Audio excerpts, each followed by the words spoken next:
but we ask them to compare the unaffected leg to the affected leg. And one of the great things about the extremities, when you're trying to imagine normal range of motion and normal function, most of the time, not always of course, but much of the time, you can compare the unaffected limb to the affected limb. And that's what we've recommended people do here as regard range of motion and testing, see if they can find a directional preference. So then we go on to directional preference exercises, proprioceptive exercises, and a strengthening, graduated strengthening program with emphasis for the Achilles tendon in particular in the later stages. So just looking at directional preference in the ankle, 53% dorsiflexion data from the McKenzie Institute, 26% plantar flexion, small amounts of eversion and inversion. We've certainly included dorsiflexion, plantar flexion, and we've included inversion both as a potential directional preference, but also, of course, recovery of function and increasing range of motion and strength.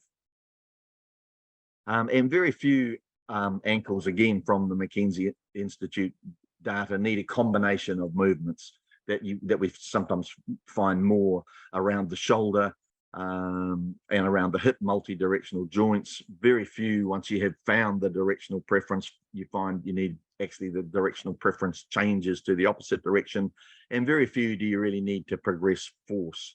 Many people with the ankle, apart from acute ankle sprains, we can start with positions in loaded, particularly standing.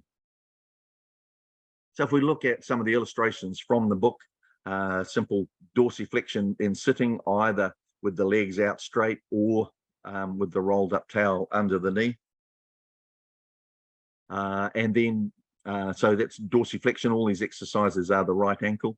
Dorsiflexion with overpressure, with a belt, an alternative starting position for people who can't get onto the floor perhaps, or a more functional position sitting, and then dorsiflexion in standing, leaning against the wall.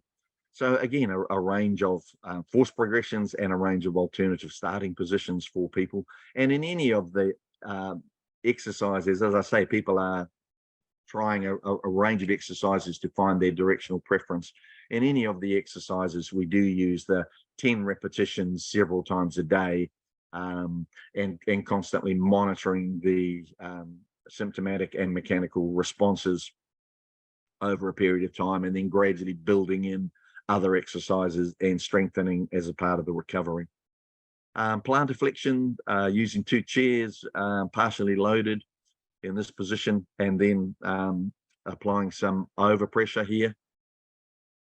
But if you are someone who can kneel and can get down onto the floor, then again, kneeling to ensure that you're getting full loading through that plantar flexion.